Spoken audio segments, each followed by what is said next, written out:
मौजूद हूँ पाक अफगान शाहराह पे, जहाँ पे रोज़ाना की बुनियाद पे जो ट्रिप के इशू आते हैं, ट्रिप की जो रवानगी है वो मुतासिर होती है।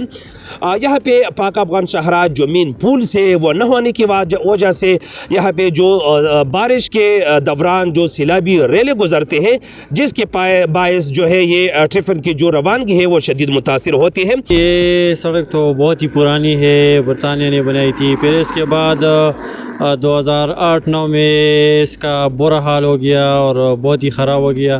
तो इसके बाद नेशनल हाईवे अथॉरिटी की निगरानी में दोबारा इसकी तामीर शुरू हुई और तकरीबन 2013-14 में कंप्लीट हुई है। लेकिन बदकिस्मती से यहाँ पे जितने भी फ़र्श से पुल नहीं बनाए गए और उसकी वजह से अभी भी बारिश में सैलाबी रैली की वजह से ट्रैफिक की रवानगी मुतासिर होती है।